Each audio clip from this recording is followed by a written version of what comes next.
हाय everyone, आपके channel control C control V में आपका स्वागत है। आज हम दिस इज जोडीज फोन का पार्ट 2 करने वाले हैं। अगर आपने इसका पार्ट 1 का वीडियो नहीं देखा है तो आपके टॉप राइट कॉर्नर में इसका लिंक है, उसे क्लिक करें और ज़रूर देखें।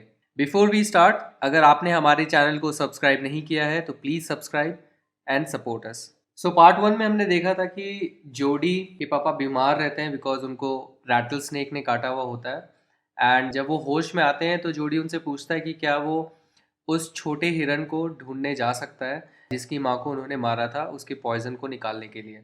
तो उनके पापा ने आउट ऑफ ग्रेटफुलनेस जिसको बोला जाए, क्योंकि वो आभारी थे उस हिरनी के जिनकी वजह से उनकी जान बची, तो उनके बच्चे को पालना उनके लिए एक तरह से एहसानमंदी का काम लगा। उनको ये अपना फ़र्ज़ लगा, उनको अपने बेटे की बात समझ में आई कि ये उनका फ़र्ज़ है कि उसके बच्चे को वो पाले, क्योंकि उस बच्चे से उन्होंने ही उनकी माँ छीनी थी। तो चलिए पार्ट 2 में देखते हैं क्या होता है। Jody gave himself over to thoughts of the fawn. They passed the abandoned clearing. So पिछले पार्ट में जोडी मिलवील के साथ जंगल में फॉन को ढूंढने जाता है एंड उसके बाद का ये सीन है। यहाँ पे लिखा है Jody gave himself over to thoughts. अगर लिटरल मीनिंग इसका देखिए तो इसका मतलब है कि उसने अपने आप को अपने थॉट्स में दे दिया। एंड थॉट्स किसके बारे में था? फॉन के बारे में। सो गेव हिमसेल्फ ओवर, जो फ्रेज है उसका मतलब होता है submit yourself. So submit to someone, अगर आप किसी के लिए या किसी चीज़ के लिए समर्पित हो जाते हैं तो you say you are giving your self over to someone. So इस केस में जोडी सबमिट क्या चीज़ को कर रहा है? अपने थॉट्स को। और थॉट्स थे उसके छोटे हिरन के बारे में। तो इसका मतलब वो पूरी तरह से उसके थॉट्स में लीन था। एंड अभी क्या होता है कि वो पास करते एक अबैंडन्ड क्लियरिंग से। अबैंडन का मतलब डिजर्टेड भी होता है एंड डेजर्टेड का मतलब हो गया कि जिस जगह को छोड़ के लोग चले गए हैं वहां पे अब कोई नहीं रहता, सुनसान इलाका। सो एक सुनसान से क्लियरिंग में वो पहुंचते हैं। क्लियरिंग क्या होती है? सो बेसिकली ये सब वर्ड फॉरेस्ट के कॉन्टेक्स्ट में बहुत यूज होते हैं। एंड ऑब्वियसली क्योंकि ये चैप्टर ऐसा लग रहा है कि फॉरेस्ट के इर्द गिर्द बहुत ज्यादा रिवॉल्व कर रहा है बिकॉज वहाँ की सेटिंग है, वहाँ का सेटअप है। उनके पापा को सांप भी काटता है उस फॉरेस्ट में एंड देन उस हिरन को ढूंढने भी जा रहे हैं। तो आप एक्सपेक्ट कर सकते हैं कि इस चैप्टर में बहुत सारी ऐसी वोकैबुलरी है जो फॉरेस्ट से रिलेटेड आएगी। एंड आपके लिए कैसे यूजफुल है? फॉर एग्जाम्पल अगर आप किसी एडवेंचर ट्रिप पे जाते हैं, किसी सेंचुरी में जाते हैं, या मान लीजिए आप ट्रैकिंग पे जाते हैं, सो आपके लिए ये वर्ड्स बहुत ज़्यादा यूजफुल रहेंगे। So you can use this words to explain certain situation जो इस पर्टिकुलर चैप्टर में भी आए हैं। सो क्लियरिंग ऐसे एरिया को बोलते हैं। फॉर एग्जाम्पल आप जब फॉरेस्ट में जाते हो तो चारों तरफ सिर्फ पेड़ ही पेड़ होते हैं, बट एक बड़ा सा एरिया आता है जहाँ पे पूरा खुला मैदान जैसा है, छोटा सा। एंड आजू बाजू ऑब्वियसली पेड़ रहेंगे आपके, उसके चारों ओर पेड़ है, बट वो छोटा सा प्लेन एरिया आ गया जहाँ पे मे बी सिर्फ घास है या छोटे मोटे पौधे हैं, बट बड़े बड़े पेड़ नहीं है। तो उसको क्लियरिंग बोलते हैं। बस एक क्लियर सा एरिया है एंड वहाँ पे वो पहुंच गए एंड इट इज़ डेजर्टेड, मतलब वहाँ पे कोई नहीं रहता है। आई थिंक क्लियरिंग को आप इस पिक्चर से ज़्यादा अच्छे से समझ पाएंगे। आप देख सकते हैं कि एक फॉरेस्ट जैसा इलाका है, चारों तरफ पेड़ ही पेड़ है, बट एक छोटा सा ऐसा एरिया है जहाँ पे सिर्फ घास है, पेड़ नहीं है, खाली सी जगह है। एंड इस तरह के एरिया को आप क्लियरिंग बोलते हैं। सो वो दोनों भी, जोडी और मिलवील भी, ऐसे एक अबैंडन मतलब जहाँ पे कोई नहीं है ऐसे क्लियरिंग के पास से पास करते हैं। He said, cut to the north Millwheel, it was up here that Pa got bitten by the snake and killed the doe and I saw the fawn. तो जैसे वो उस क्लियरिंग से पास करते हैं वो, तो जोडी बोलता है कि नॉर्थ की तरफ कट लो। कट टू द नॉर्थ यानी नॉर्थ की डायरेक्शन में आप मुड़ो। Meanwhile, it was up here, यहाँ पे ही पापा जो है सांप के द्वारा काटे गए थे और यहीं पे उन्होंने उस डो को, उस हिरनी को मारा था। एंड यहाँ पे मैंने उस छोटे हिरण को देखा था। सो वो उस जगह पे पहुंच गए जहाँ पे जोडी को याद है कि लास्ट टाइम उन्होंने फॉन को देखा था। Suddenly Jody was unwilling to have Millwheel with him.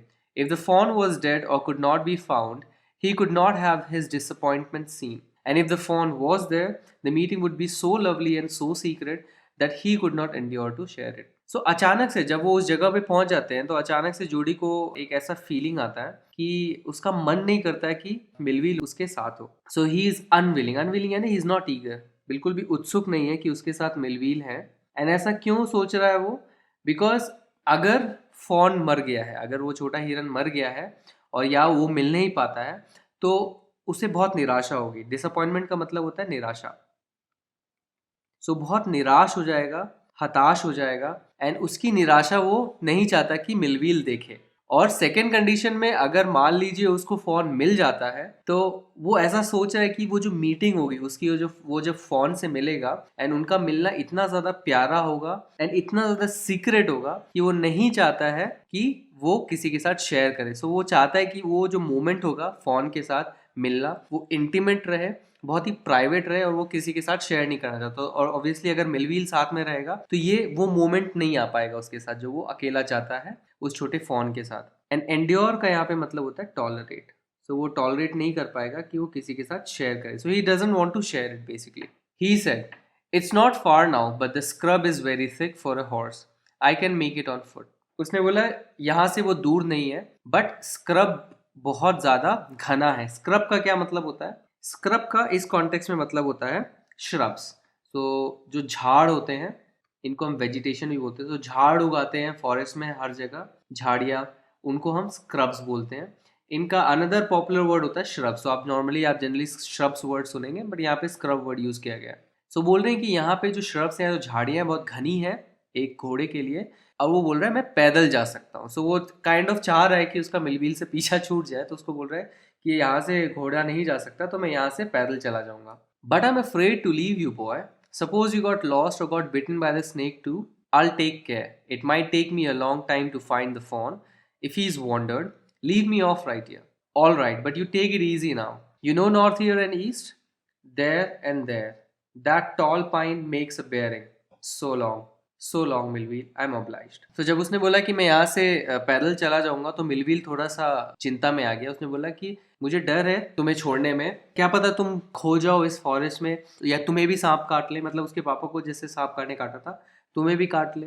सो उसने रिप्लाई में बोला कि मैं अपना ध्यान रखूंगा, I will take care.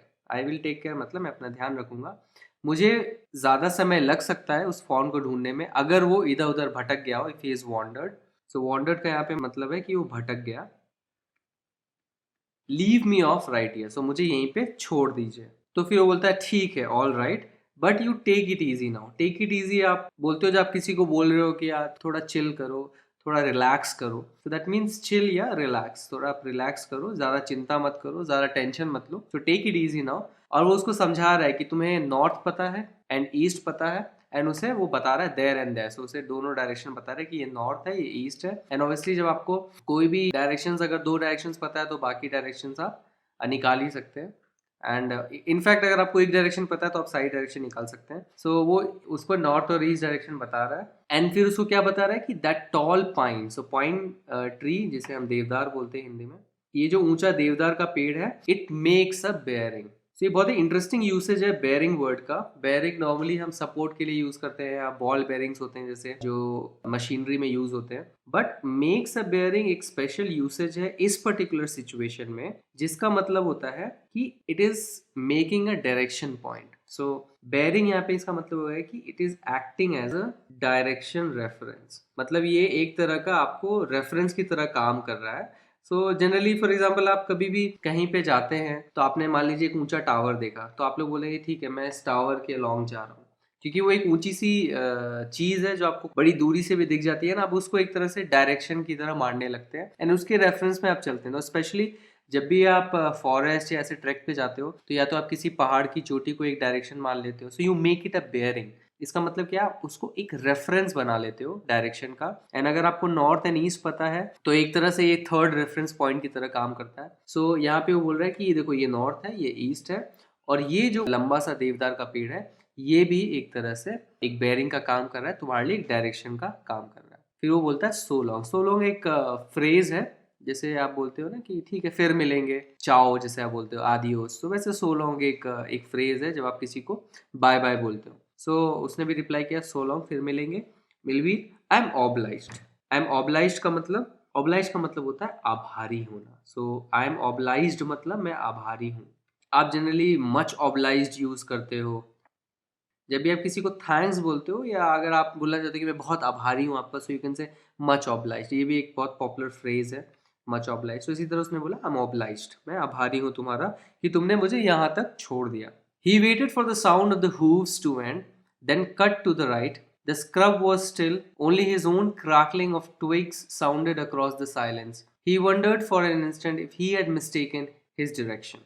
So उसने वेट किया जब तक कि घोड़े की जो टप टप की आवाज़ है वो ख़त्म ना हो जाए। सो हूव्स यानी जो घोड़े की जो टाप होती है, हिंदी में इसे टाप बोलते हैं, या अगर आपको थोड़े इजी वर्ड्स में समझाऊं तो घोड़े के जो नाखून होते हैं, जो नीचे का पार्ट होता है जो हार्ड होता है एंड जिसके चलने से आवाज आती है बेसिकली, सो उसको हूव्स बोलते हैं। सो जब हूव्स की आवाज खत्म हो गई, मतलब जो घोड़े के चलने की जो टप टप की आवाज है वो जब बंद हो गई, तब उसने क्या ले लिया, एकदम से राइट टर्न ले लिया। द स्क्रब वॉज स्टिल, सो जो झाड़ियां थी एकदम स्टिल थी, मतलब वहां पे बिल्कुल भी हवा नहीं चल रही थी, सिर्फ उसके ट्विग पे क्रैकलिंग होने की साउंड जो है उस साइलेंस को तोड़ रही थी। सो साउंडेड अक्रॉस द साइलेंस, यानी कि बस यही आवाज जो है उस शांति को तोड़ रही थी। एंड वो किस आवाज की बात कर रहा है, क्रैकलिंग साउंड की। सो क्रैकलिंग कैसे साउंड हो गया, तो जब भी आप फॉर एग्जांपल सूखी पत्तियों पे पैर रखते हैं या छोटी डंडियों पे पैर रखते हैं, तो जो उनकी टूटने की आवाज होती है उसको क्रैकलिंग साउंड बोलते हैं। सो इस तरह के क्रैकलिंग साउंड आ रही थी। एंड ट्विग्स का मतलब छोटी डंडियां होती है, तो छोटी छोटी डंडी, सूखी डंडियां जो होती हैं उनको आप ट्विग्स बोलते हो।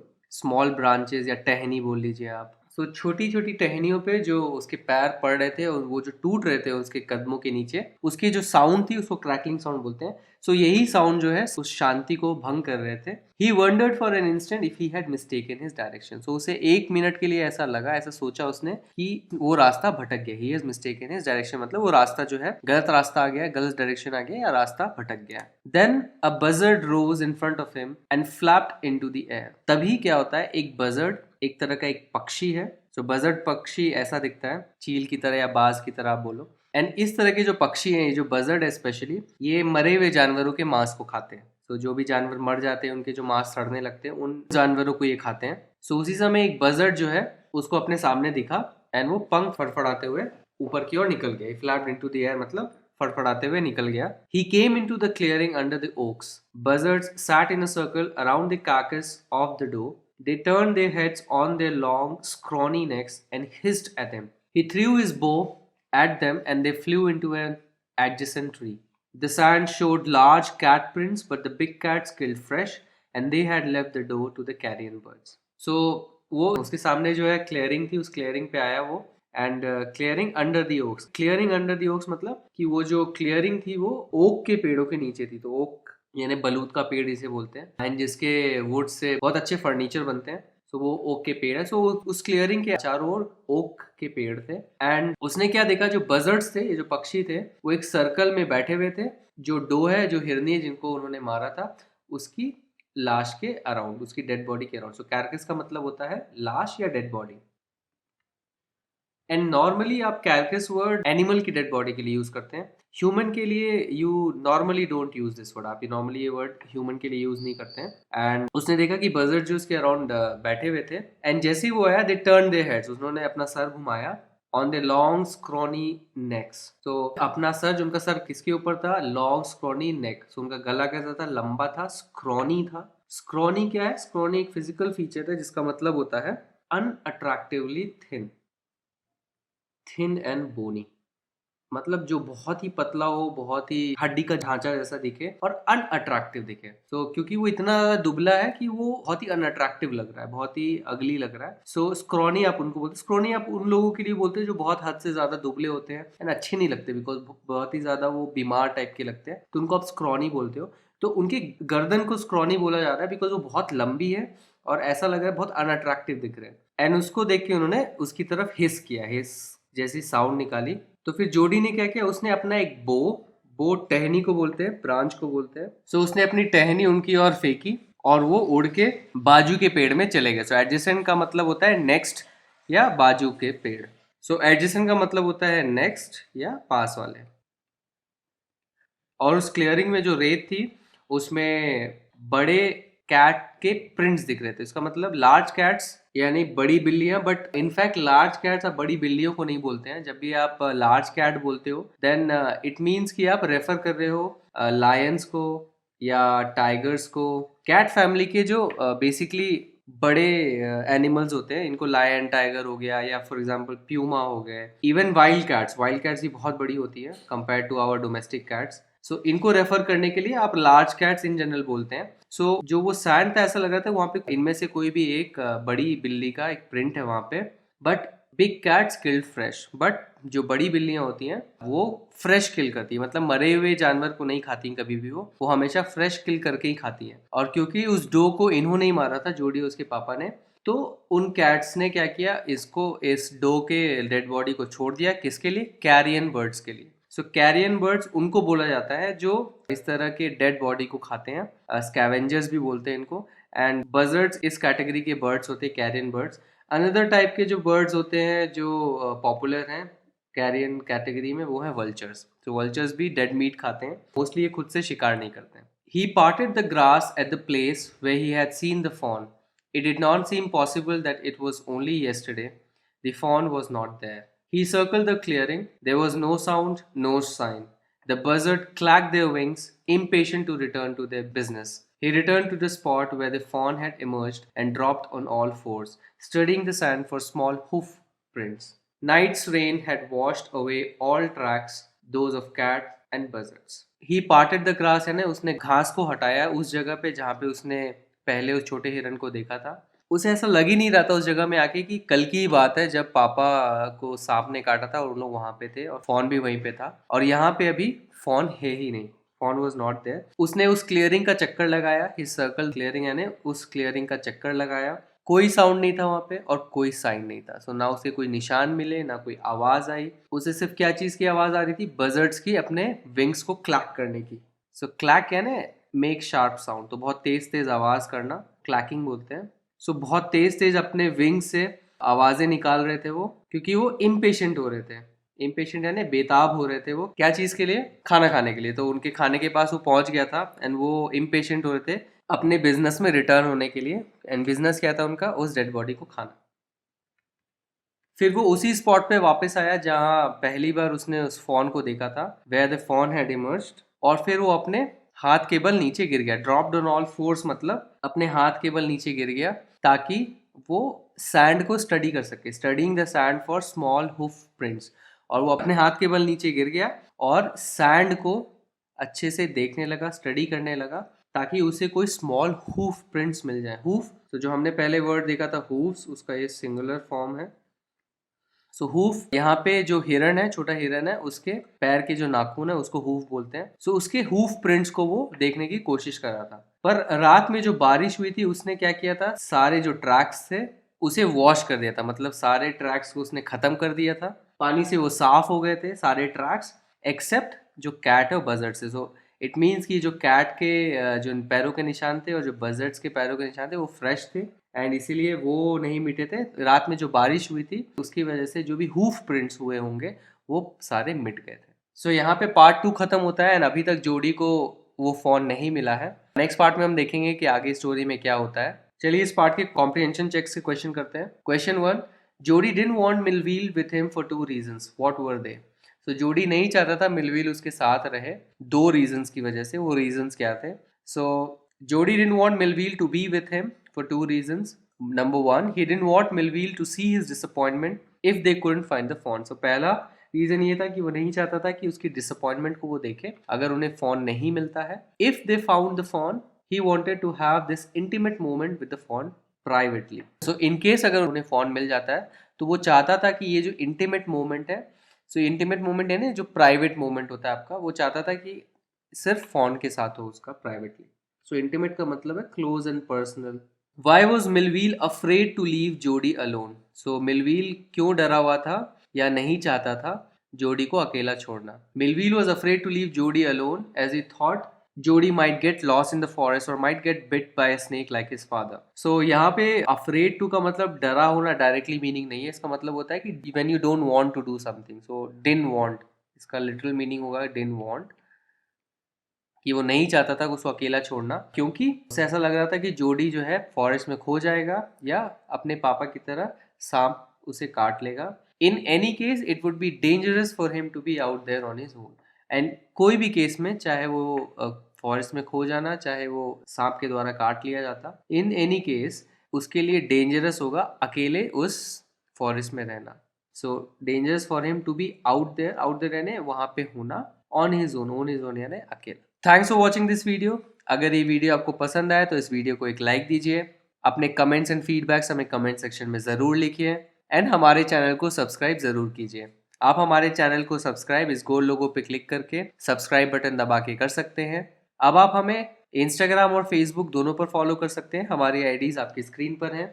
इस चैप्टर के अगले पार्ट के वीडियो के लिए स्टे ट्यून्ड। Bye bye.